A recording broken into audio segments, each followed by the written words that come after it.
এই ভিডিওতে আমরা ঘনবস্তু এবং ঘনক নিয়ে আলোচনা করতে যাচ্ছি।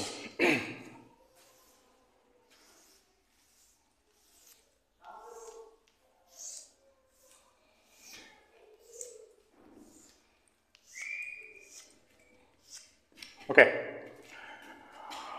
একটা চিত্র এঁকে নিলাম। এটা হচ্ছে ঘনবস্তু, অর্থাৎ একটা বই নিয়ে নিচ্ছি। এই যে এটা বইটা, এটা হচ্ছে একটা ঘনবস্তুর উদাহরণ, সবচেয়ে ভালো উদাহরণ। কয়টা পাশ আছে? অনেকে বলবে 3টা পাশ আছে। তল আছে কয়টা? টোটাল কয়টা তল আছে? 6টা তল আছে। এই যে এই একটা তল, এর অপোজিটে আবার সমান আরও একটা তল আছে। এই একটা পাশ বা তল, এর অপোজিটে আর একটা সমান তল আছে। তাহলে কয়টা হইলো? দুইটা 4টা। ওকে, এই পাশে একটা, এর অপোজিটে আর একটা, অর্থাৎ টোটাল 6টা তল আছে। কিন্তু মাপ আছে কয়টা? মাপ আছে হচ্ছে 3টা। কিরকম? এই বরাবরে যদি হিসাব করি, এটা এটা এটা 10 ধরলাম। ওকে, এটা 10। এই বরাবরে চিন্তা করলাম, এটা হচ্ছে ধরো 8, আর এইটা উঁচাই হচ্ছে কত? 3।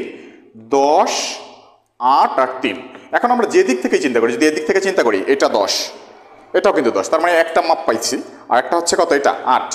এই পাশে চিন্তা করলে এটা হচ্ছে কত? 10, আর এটা হচ্ছে কত? 3। ওকে, তাহলে আমরা সূত্র তৈরি করে নিচ্ছি। একটা পাশ, সব বড় পাশটা, এই হচ্ছে বড় পাশ, উপরের বই এইটা, এটা হচ্ছে কত? 10 বলেছিলাম। আর এটা পাশে কত ছিল? 8। তাহলে ভিতরে কতটুকু জায়গা আছে? ভেতরের জায়গাকে বলে হচ্ছে কি? ক্ষেত্রফল। কত আছে? ক্ষেত্রফল নির্ণয়ের ক্ষেত্রে দৈর্ঘ্যকে আর প্রস্থকে গুণ করে দিতে হয়। তাহলে 10 আর 8 গুণ করলে 8×10=80। ওকে, এবং এরকম কয়টা পাশ আছে? 2টা। ওকে, আর একটা পাশ নিয়ে নিচ্ছি, এই পাশটা।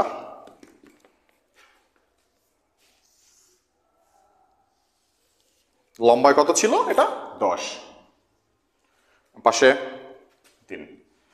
তাহলে এর ভিতরে কতটুকু জায়গা আছে? 10 আর 3, 3×30। আর এই পাশটা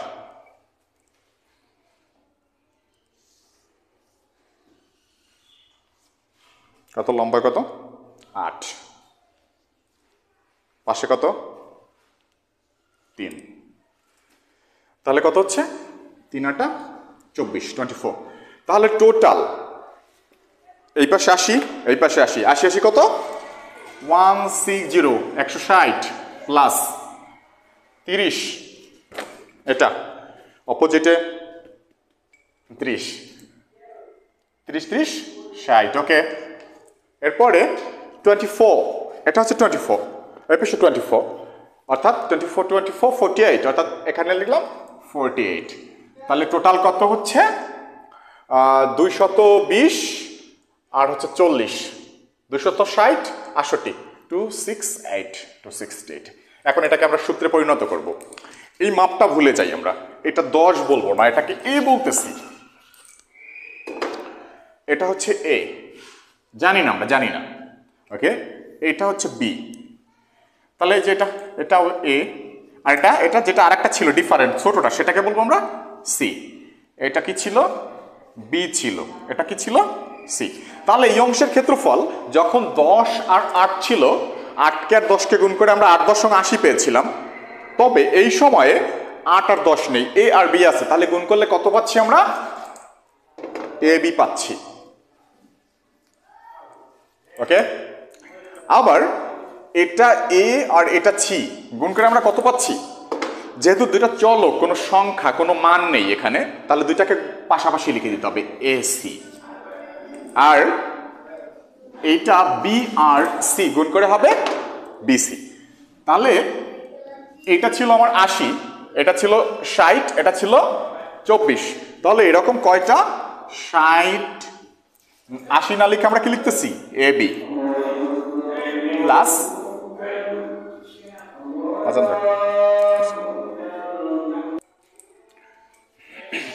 তাহলে আমরা এ বি লিখতেছি, এটা এ বি, এবং এরকম কয়টা পাশ আছে? 2টা, এই জন্য 2 আগে লিখে নিলাম। ওকে, এ বি, আর এটা হচ্ছে এসি আর বিসি। তাহলে A B plus BC plus AC, অর্থাৎ এক একটা এবিটা মানে যেটা 10কে আর 8কে গুণ করে 8.80 পেয়েছিলাম সেটা কয়বার আছে? 2বার, এই জন্য 2 আগে লিখে নিয়েছি।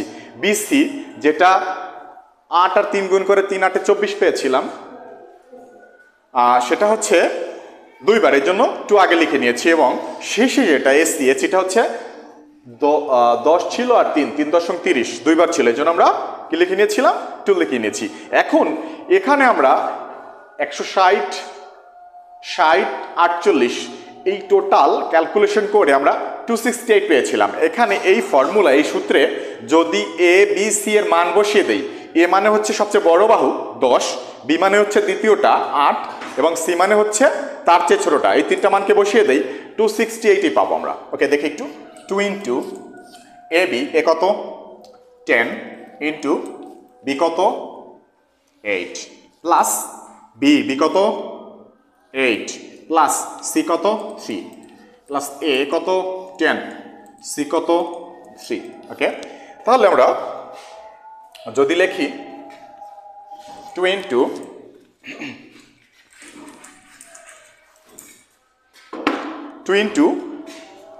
8.80 যোগ 3 8 24 24 প্লাস 10 আর 3 3.30 অর্থাৎ 30।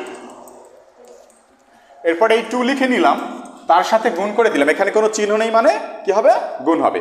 80 আর 30 110 120 30 আর 4 34 134। তাহলে 2 দ্বারা 134কে গুণ করি, আমরা কত পাচ্ছি? 268। ওকে, হইল? ওকে, তাহলে আমরা জিস্টে বা সারমর্মে যেটা পাচ্ছি সেটা হচ্ছে ঘনবস্তুর সমগ্র পৃষ্ঠের ক্ষেত্রফল,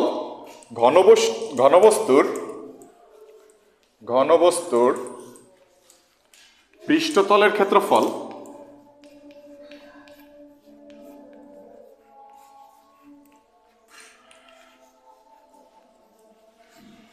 ঘনবস্তুর কি পৃষ্ঠতলের ক্ষেত্রফলের সূত্র হচ্ছে 2 into A B plus BC plus C A.